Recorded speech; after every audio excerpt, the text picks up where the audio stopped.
Vishwavani TV ప్రేక్షకులకు యేసు ప్రభు వారి యొక్క శ్రేష్టమైన నామంలో విశ్వవాణి పరిచర్య పక్షంగా ప్రత్యేకమైన వందనాలు ప్రేమపూర్వకంగా తెలియచేస్తూ ఉన్నాను. ఈ దినం వాక్యము ధ్యానం చేద్దాం. ఈ దినం ధ్యానాంశము, దేవుడు ఇశ్రాయేలు ప్రజలకు ఇచ్చిన ఆధిక్యతను కోల్పోయారు. మనం పరిశుద్ధ బైబిల్ గ్రంథములో చూస్తే కొరింథీయులకు రాసిన మొదటి పత్రిక 10వ అధ్యాయము, సహోదరులారా, ఈ సంగతి మీకు తెలియకుండుట నాకిష్టము లేదు. అదేదనగా, మన పితరులందరూ మేఘము క్రింద నుండిరి, వారందరూ సముద్రములో నడిచిపోయిరి. అందరూ మోషేను బట్టి మేఘములోను సముద్రములోను బాప్తిస్మము పొందిరి. అందరూ ఆత్మ సంబంధమైన ఒకే ఆహారము భుజించిరి. అందరూ ఆత్మ సంబంధమైన ఒకే పానీయమును పానము చేసిరి. ఏలయనగా తమ్మును వెంబడించిన ఆత్మ సంబంధమైన బండలోనిది త్రాగిరి. ఆ బండ క్రీస్తే. అయితే వారిలో ఎక్కువ మంది దేవునికి ఇష్టలుగా ఉండకపోయిరి కనుక అరణ్యములో సంహరింపబడిరి. వారు ఆశించిన ప్రకారం మనము చెడ్డవాటిని ఆశించుకున్నట్లు ఈ సంగతులు మనకు దృష్టాంతములుగా ఉన్నవి. ఇశ్రాయేలు ప్రజలందరికీ కూడా దేవుడు గొప్ప ఆధిక్యత ఇచ్చాడు. ఎందుకంటే అలనాడు ఒక యోసేపుతో మరి ఐగుప్తు దేశంలో ప్రవేశించి తరువాత 70 మందిగా వారు వెళ్ళి ఐగుప్తులో స్థిరపడి ఆ తరువాత 6 లక్షల కాల్బలముగా వాళ్ళు అభివృద్ధి చెంది విస్తరించారు. అయితే ఐగుప్తు బానిసత్వంలో వారు నలిగిపోతూ ఉండగా, ప్రభువా, ఈ యొక్క బానిస బ్రతుకును మేము బ్రతకలేకపోతున్నాం, మమ్మల్ని విడిపించమని దేవునికి మొరపెట్టినప్పుడు దేవుడు మోషే అన్నటువంటి గొప్ప నాయకుణ్ణి ఏర్పాటు చేసుకొని వారిని విడిపించాలి అన్న ఉద్దేశం కలిగిన వాడై మరి ప్రభువు పంపినట్లుగా మనం చూస్తూ ఉన్నాం. మోషే ద్వారా వారిని నడిపిస్తున్నప్పుడు వారు ఎన్ని అద్భుతమైన కార్యాలను మరి అరణ్యములో పొందుకున్నారు మనం ఇంతవరకు చదివాం. వారు మేఘముల క్రింద ఉన్నారు. అంటే పగలు మేఘస్తంభము, రాత్రి అగ్నిస్తంభముగా ఉండి ఇశ్రాయేలు ప్రజలను 40 సంవత్సరాలు నడిపించిన విధానాన్ని మనం చూస్తే చాలా శ్రేష్టమైనటువంటి విషయం. ప్రియమైనటువంటి వారలారా, 6 లక్షల కాల్బలం, తినడానికి తిండి, పడుకోవడానికి, వారు నివాసం ఉండడానికి, వారు కట్టుకోవడానికి, ఇవన్నీ కూడా దేవుడే వారికి అనుగ్రహించినట్లుగా మనం చూస్తూ ఉన్నాం. ఆ మేఘము క్రింద ఉండి వారిని నడిపించాడు. సముద్రములో నడిచిపోయారు. ప్రియమైనటువంటి వారలారా, సముద్రంలో నడవడం సాధ్యమా? కానీ దేవునికి సాధ్యం. ఆయన నడిపించగలడు. ఆయన నడిపిస్తే ఎక్కడికైనా నడవగలం. ఎందుకంటే ఆయన చెప్పాడు, నీవు నదులలో పడి వెళ్ళినప్పుడు అవి నీ మీద పొర్లి పారవు. అగ్ని జ్వాలల మధ్య నడిచినప్పుడు అగ్ని జ్వాలలు నిన్ను కాల్చవు అని చెప్పాడు. కాబట్టి దేవుని సహాయంతో నువ్వు ఏ పర్వతాలైనా ఎక్కచ్చు, ఏ లోయల్లో అయినా దిగచ్చు, ఏ సముద్రంలోనైనా నడవచ్చు, ఎలాంటి అగ్నిలోనైనా నడవచ్చు. దేవుని యొక్క సహాయం మనతో ఉన్నంత వరకు, లేకపోతేనే కష్టం. కాబట్టి ఇశ్రాయేలు ప్రజలు మరి వారు సముద్రంలో నడిచారు అంటే ఎంత గొప్ప భాగ్యం. అలాగే దేవదూతలు తినేటటువంటి ఆ యొక్క మన్నా ఆహారాన్ని వారు భుజించినట్లుగా మనం చూస్తూ ఉన్నాం. బండలో నుంచి నీటిని ప్రవహింపజేయగా ఆ నీరు త్రాగి బ్రతికారు. ప్రేమైనటువంటి వారలారా, మనం ఆలోచన చేయాలి. వారికి ఆనాడు చేసిన దేవుడు ఈనాడు మనకు చేయడా? చేస్తాడు.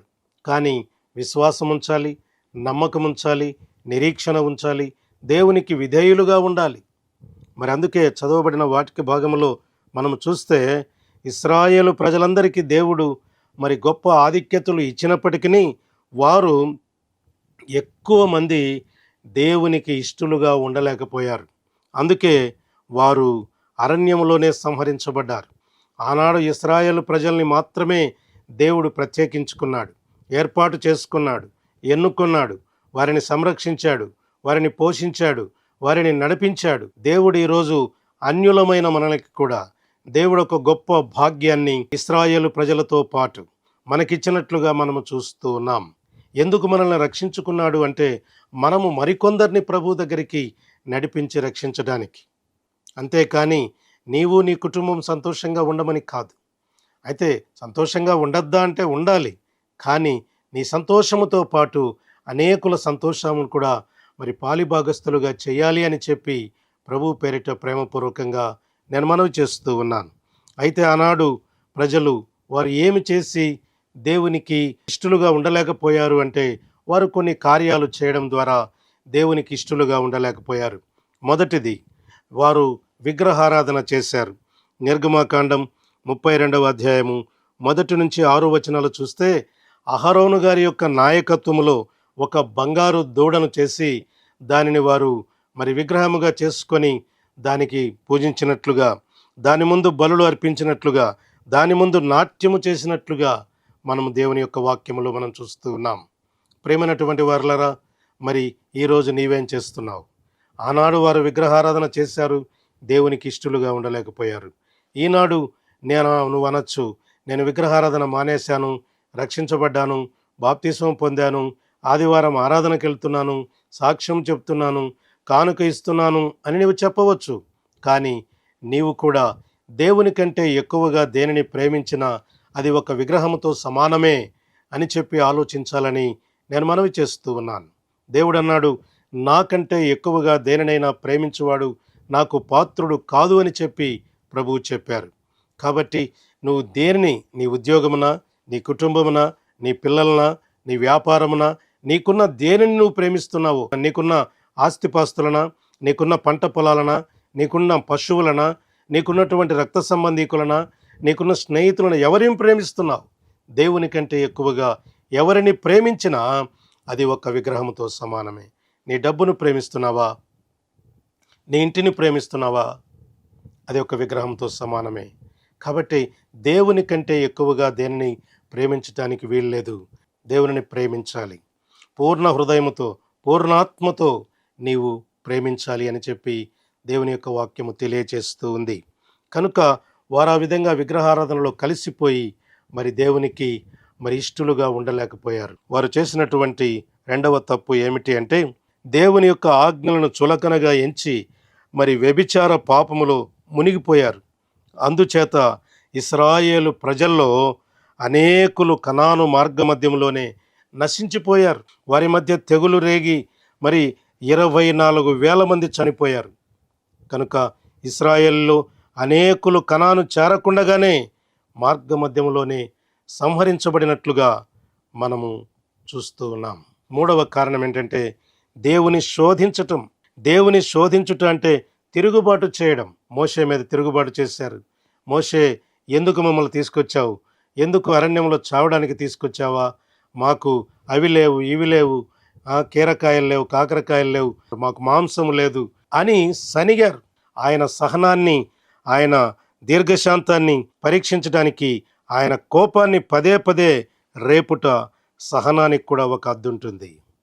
మాటి మాటికి దేవుని మీద తిరుగుబాటు చేస్తూ ఉన్నారు, దేవుణ్ణి శోధిస్తూ ఉన్నారు, దేవునికి వేదన కలిగిస్తూ ఉన్నారు.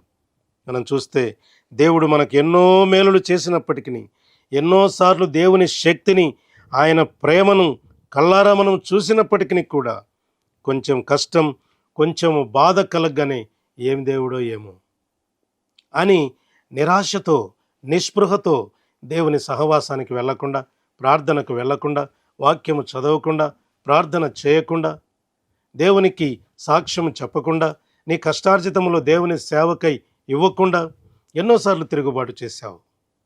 కాబట్టి తిరుగుబాటు స్వభావంతో కొంతమంది నశించిపోయారు. మరి నాలుగవదిగా సనుగుడు. దేవుని మీద సనుక్కుంటూ ఉన్నారు. అక్కడ చూస్తే ఇశ్రాయేలు ప్రజలు నశించపోవడానికి 4వ కారణం సనుగుడు.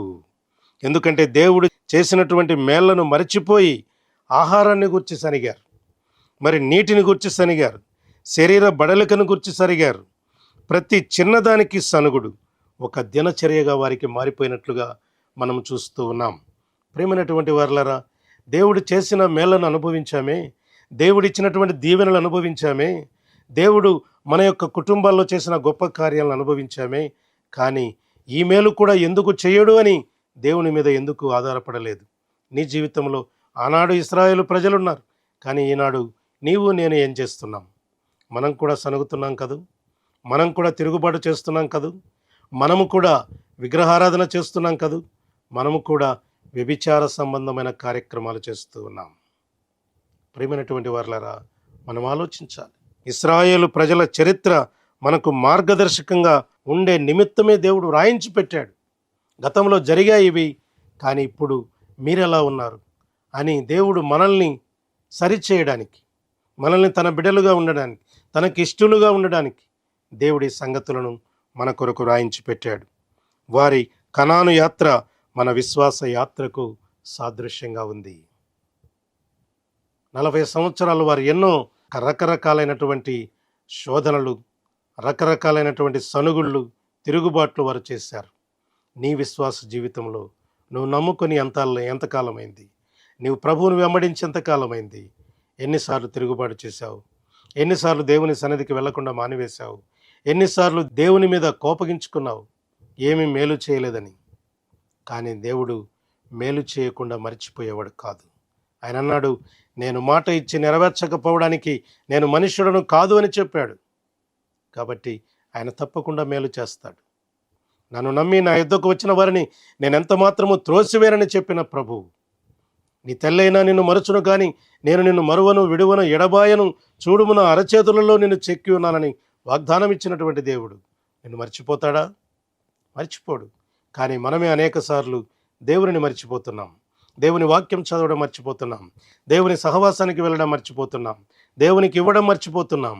అందుకే మన జీవితాల్లో సమస్యలను కొని తెచ్చుకుంటున్నాం. ప్రతిరోజు బైబిల్ చదువుచున్నావు, ప్రార్థన చేయుచున్నావు, నాకెదురు లేదు అనుకోవడానికి వీల్లేదు. ఈ మాయలోకంలో మట్టి శరీరంతో మనం ఉన్నాం. శోధన అనేది మరి తప్పదు గనుక ఆధ్యాత్మికంగా మెలకువ కలిగి మనము జీవించాలి అని చెప్పి, తాను నిలుచున్నాను అనుకున్నవాడు పడిపోకుండా జాగ్రత్తగా చూసుకోవాలని చెప్పి దేవుని యొక్క వాక్యము తెలియచేస్తూ ఉంది. కనుక ప్రియమైనటువంటి వారలారా, మనం ఆలోచించాలి. సాధారణంగా మనుష్యులకు కలుగు శోధన తప్ప మరి ఏది మీకు సంభవించలేదు. మనకేదైనా గొప్ప విపత్తు, కష్టము, శోధన సంభవించినప్పుడు ప్రపంచంలో అందరూ బాగున్నారు, నాకే ఎందుకు ఈ శ్రమలు, నాకే ఎందుకు ఈ కష్టాలు, నాకే ఎందుకు ఈ బాధలు, నన్ను తీసుకుపో ప్రభువా అని అడుగుతూ ఉంటాం.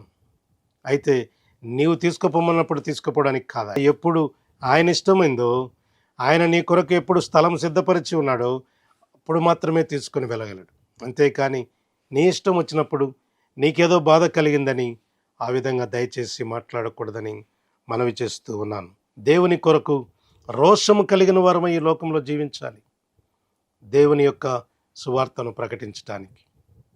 కాబట్టి మనం రక్షించబడ్డాం. మనమే సరిగా లేకపోతే, మనమే సరిగా వెలగకపోతే అనేకుల్ని ఎలా వెలిగించగలం? కాబట్టి విగ్రహారాధనలో వారు పాడైపోయారు. వారింకా వ్యభిచారం చేయడంలో పాడైపోయారు, శోధించటంలో పాడైపోయారు, సనుగుకోవడంలో పాడైపోయారు. నీవు నేను ఈ 4 లక్షణాలు మన జీవితంలో లేకుండా మన జీవితాన్ని ప్రభువుకు అంకితం చేసి మనము సత్యములో జీవిస్తూ, వెలుగులో జీవిస్తూ అనేకుల్ని అసత్యములో నుండి సత్యములోనికి నడిపిద్దాం, చీకటిలో నుండి వెలుగులోనికి నడిపిద్దాం. అప్పుడు ప్రభువు నీయందు నాయందు ఆనందిస్తాడు. అట్టి కృప పరిశుద్ధాత్మదేవుడు మనకు దయచేయునుగాక. ఆమెన్. ప్రార్థన చేసుకుందాం. ప్రేమ స్వరూపైన మా ప్రియ పరలోకపు తండ్రి, మీ ప్రశస్తమైన శ్రేష్టమైన నామమును బట్టి మా హృదయపూర్వక వందనాలు, స్తోత్రాలు చెల్లిస్తున్నాము నాయన. ఈ యొక్క సమయంలో ప్రభువా నాయన, నీ వాక్యాన్ని మేము చదువుకున్నాం. ఇశ్రాయేలు ప్రజలకు ఎన్నో ఆధిక్యతలు మీరు ఇచ్చారు నాయన. అయితే వారు చేసిన 4 పొరపాట్లను బట్టి వారి జీవితంలో నశించిపోయారు నైనా. నా తండ్రి, విగ్రహారాధన చేయడం ద్వారా, వ్యభిచారం చేయడం ద్వారా, శోధించటం ద్వారా, సనుగు కొనడం ద్వారా వారందరూ మార్గ మధ్యంలోనే రాలిపోయారు.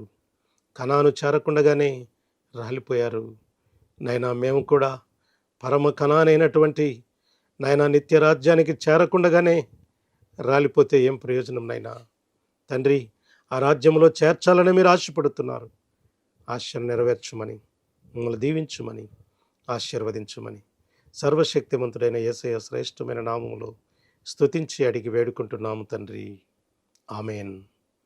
ఇప్పుడు మన పరమ తండ్రి అయిన దేవుని ప్రేమయు, ప్రభువైన యేసుక్రీస్తు వారి యొక్క కృపయు, పరిశుద్ధాత్మదేవుని యొక్క అన్యోన్య సహవాసము, సన్నిధి సహాయము మనకు సర్వ పరిశుద్ధులకు సర్వదా సదాకాలము తోడయుండి నడిపించునుగాక. Amen, amen, amen.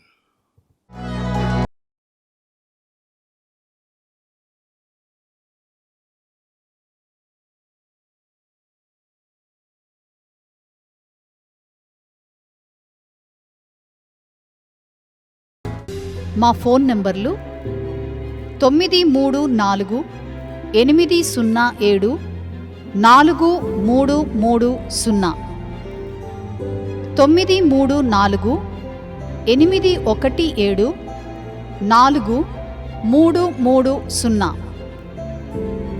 4330, 934 827 4330.